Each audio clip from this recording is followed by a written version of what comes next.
Toujours à maximum 100 km autour de Strasbourg, je vous emmène à travers l'Alsace à bord de mon vélo solaire autonome en énergie à la rencontre des producteurs locaux. Bienvenue dans un nouvel épisode. Salut, c'est le départ de la 18e étape et aujourd'hui je pars explorer le territoire de Mossig et Vignobles.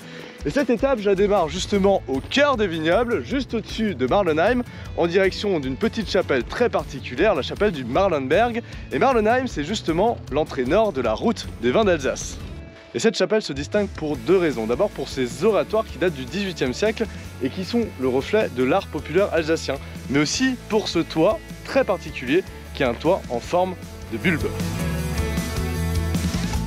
Allez, c'est parti pour l'étape, direction Marlenheim. Grosse étape aujourd'hui avec 60 km au programme et 900 mètres de dénivelé.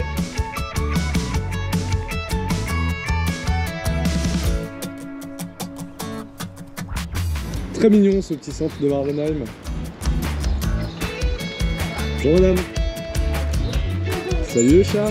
Marlenheim est aussi très connu pour la région, pour la fête de l'ami Fritz. La fête se déroule du 14 au 15 août. En fait, chaque année, on célèbre le mariage de l'ami Fritz. C'est une reconstitution avec les costumes d'époque et un véritable cortège de plus de 500 mètres. Ça va être très sympa, cette petite fête. Et c'est justement à Marlenheim, qui est aussi connu pour la fête folklorique de l'ami Fritz, que j'ai rendez-vous avec Georges Goudet pour en apprendre plus sur le champagne de la forêt, la Freinette.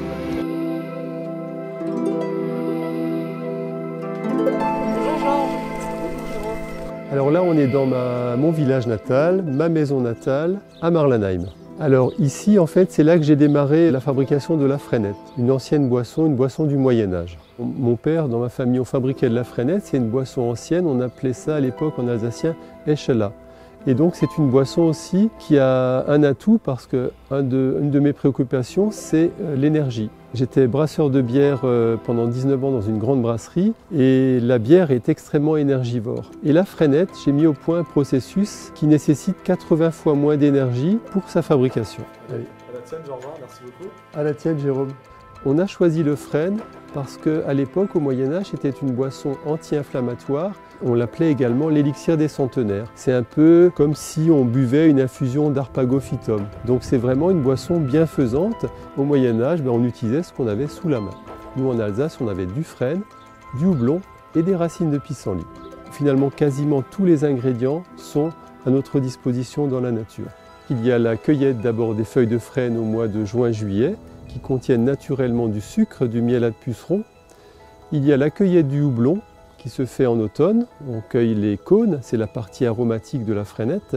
Et il y a les racines de pissenlit torréfiées, donc ça c'est pour la couleur, mais aussi ça ramène un petit peu des notes de réglisse dans la boisson. Pour que j'ai un peu de sucre pour la fermentation, eh bien moi j'ai besoin du mielat de puceron. C'est le mielat de puceron qui en fermentant va produire ce gaz, cette effervescence dans la boisson, et le puceron dépose du mielat. Cette préparation va être diluée dans de l'eau froide. Donc là en fait, la matière première principale, ce sont les feuilles de frêne séchées qui contiennent du mielat de puceron et qui ont été récoltées en été.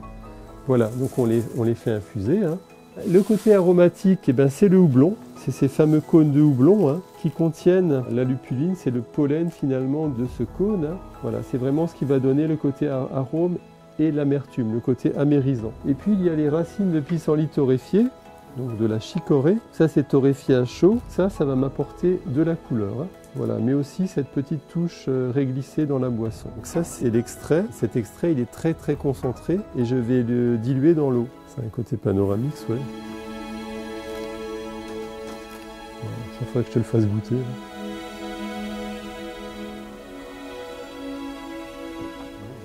Tu vois le côté accroche derrière? Ouais, un petit peu amer, mais effectivement sucré.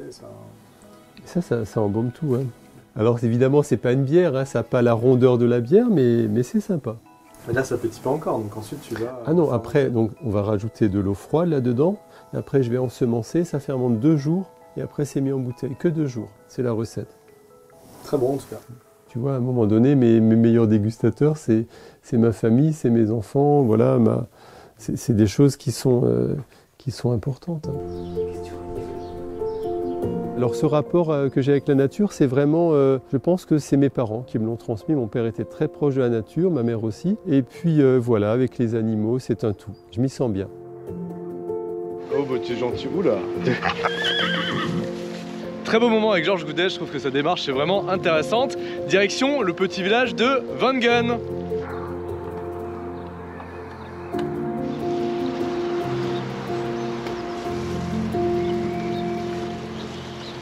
Sympa cette petite arrivée dans Wangen, avec les petits ruisseaux, c'est chouette. C'est un ancien village médiéval fortifié. Ici on est sur la route des châteaux d'Alsace. C'est vraiment très chouette, une fois de plus.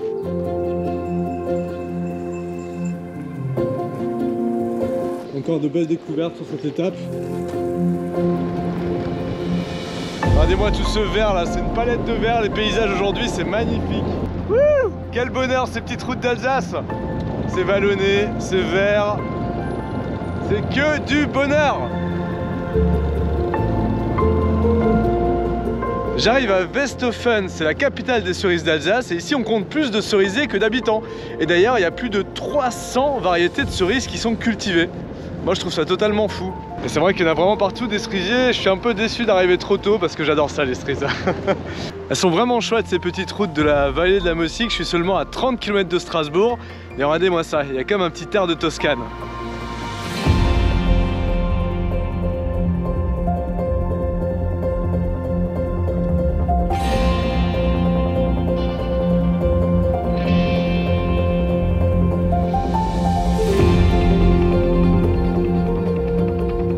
Westhofen, c'est un véritable musée à ciel ouvert et d'ailleurs je suis en train de découvrir les remparts du XIIe siècle qui à l'époque faisaient le tour de la ville.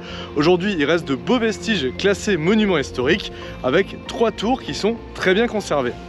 Dans un endroit chargé d'histoire comme celui-ci, il y a des légendes qui traversent les siècles et notamment celle du Städtelglockenturm. À l'époque, il y a une riche propriétaire qui s'est perdue dans la forêt et elle a réussi à retrouver le village grâce au son des cloches. Elle aurait offert une cloche en argent qui du coup sonnerait tous les soirs à 22 h.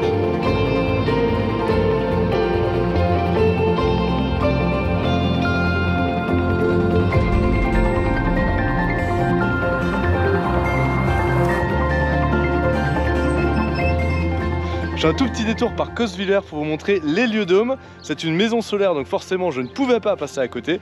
Et je viens de rencontrer Eric Vasseur, son bâtisseur. Alors l'héliodôme, c'est un bâtiment qui est sculpté par les trajectoires du soleil. En été, il est à l'ombre et en hiver, il est complètement ensoleillé. Ce qui fait qu'en hiver, on gagne jusqu'à 80% des besoins thermiques. Et en été, on est frais à l'intérieur, donc pas de clim. Bon, j'avoue que j'avais jamais vu une maison comme ça. Oh là là, ces paysages. C'est encore un tout autre visage de l'Alsace que je découvre aujourd'hui. Je roule en direction du massif du Schneeberg et ce que je peux vous dire de cette vallée de la Mossig, c'est que c'est très vert, on parle d'ailleurs de cœur vert de l'Alsace et c'est évidemment très agréable pour rouler à vélo et se ressourcer en pleine nature. Waouh! Ah quand même!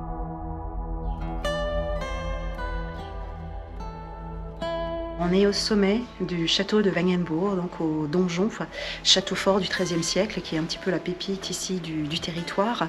Château dirigé par les comtes de Wangen. Puis la garnison française, effectivement, a quitté le château dans les années 1600-1660. Le château a été abandonné. En 2009, lorsque nous avons organisé la première fête médiévale, ça clôturait 30 ans de restauration de ce château. On a des combats de joutes avec des chevaux, on a les médiévales tous les 2 ans, on organise des banquets. C'est un château qui est vraiment accessible, il est très proche du village, et il est intergénérationnel. Il est très apprécié par les habitants.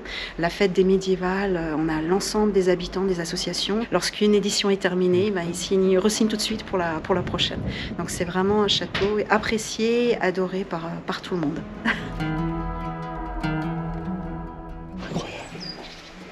Génial. Le règne de la nature ici. J'aurais tout vu.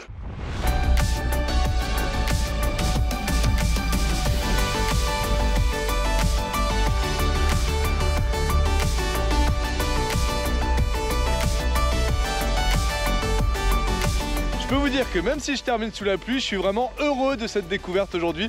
C'est vraiment un territoire fabuleux. On est complètement dans un autre pays et on est seulement à 50 km de Strasbourg. Demain, l'aventure continue. Alors à demain!